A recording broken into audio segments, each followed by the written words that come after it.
जय श्री राम। बचपन में एक पिताजी के मुख से सुना करते थे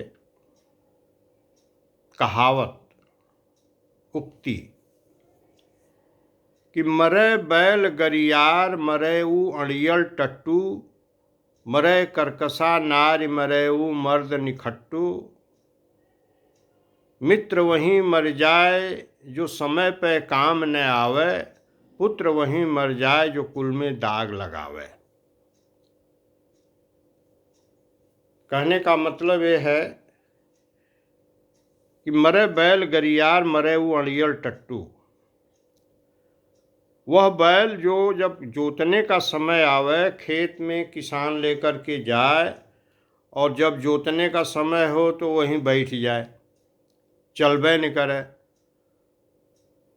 तो उसको उसका राशन पताई सब व्यर्थ है। जब काम करने का समय आया, खेत जोतने का समय आया तो चलना ही नहीं है उसको। तो ऐसा बैल रहे या मर जाए, ऐसा बैल लेके क्या होगा जो किसी काम का नहीं। इसी प्रकार से टट्टू जो है, जब चलना हुआ सवारी लेकर के तो अड़ गया, हिल ही नहीं रहा है, तो अब उस ऐसा टट्टू लेकर के क्या होगा।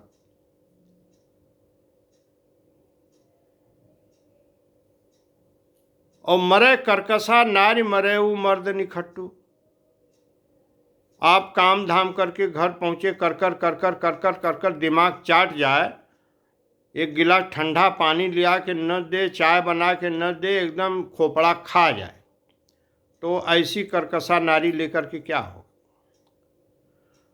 और मर्द जो निखट्टू हो, किसी काम का नहीं, न घरवे में कोई काम करना है, न बाहरवे जाके कोई काम करना है, दिन भर बैठ के माचा तोड़ रहे हैं, अशांति पैदा किए हुए हैं, न कोई कमाई धमाई करना है, न कोई सहूर है, न कोई ज्ञान है, न कोई बुद्धि है, तो ऐसा मर्द किस काम का। मरे करकसा नारी मरे ऊ मर्द निखट्टू। मित्र वहीं मर जाए जो समय पे काम न आवे, और पुत्र वहीं मर जाए जो कुल में दाग लगावे। ऐसा मित्र जो किसी समय पर आपके काम न आया, काम आ सकता था, काम में आपकी मदद करने लायक था, करने की स्थिति में था, लेकिन यदि नहीं किया तो ऐसा मित्र बेकार है। मित्र वही है जो आपके समय पर काम आवे। और ऐसा पुत्र जो आपके कुल में, आपके खानदान में दाग लगा दे, वह पुत्र बेकार है। आपने पढ़ाया लिखाया, योग्य बनाया, काबिल बनाया, और जब बड़ा हो गया तो आपसे बहस करने लगा, आपको ही ज्ञान सिखाने लगा, आपकी सारी मान्यताओं को, सारी परंपराओं को झुठलाने लगा, आपसे बहस मुबाहिसा करने लगा और मनमाना आचरण कर रहा है।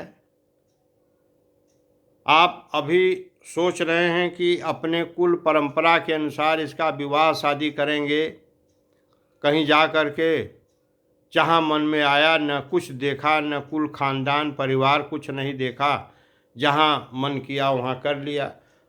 तो जो आवेश में जो भी काम किया जाता है उसका परिणाम अच्छा नहीं होता है। और पुराने लोग जो बुजुर्ग लोग थे, उनको हम लोग दकियानूसी भले कह दें अपने स्वार्थ में, लेकिन ऐसा नहीं है। वो जीवन का अनुभव किए रहते हैं, वो जानते हैं कि कौन सा संस्कार हमारे संस्कारों से मैच करता है। वो बहुत सोच समझ करके काम करते हैं। तो विवाह शादी जितने देखिए, पहले के ज़माने में जितने भी ब्याह शादी हुए थे, सब निभ गए। अच्छा बुरा जो जहाँ कर देते थे माँ बाप दादा, उसको लोग निभाते थे। तो रिश्तेदारी में, नातेदारी में, संबंधों में शादियाँ विवाह होते थे, और उसको जैसा लोग कर देते थे, माँ बाप जैसा कर देते थे, निभाते थे। और समय से शादी होता था, समय से शादी होता था तो समय से बच्चे होते थे। अब जो है 30 साल 35 साल का लड़का हो गया, लड़की हो गई, शादी नहीं तय हो रहा है।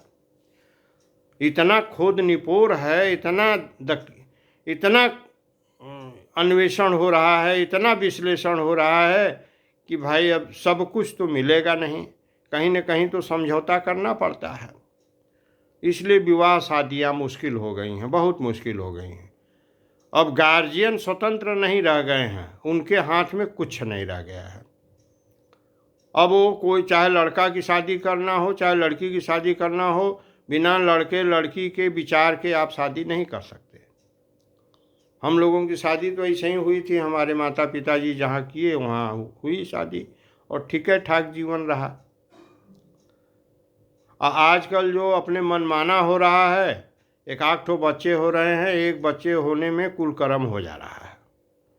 पहले 55 66 67 68 होते थे और सब लोग जो है, सबकी शादी विवाह भी होती थी, खाने पीने में भी तकलीफ था, तब भी लोग मस्ती में थे। आज इतना ऐसा माहौल हो गया है, इस तरह का वातावरण हो गया है कि एक आध बच्चा जो हो जाए तो भगवान शुक्र मनावें। तो ये है स्थिति। जय श्री राम।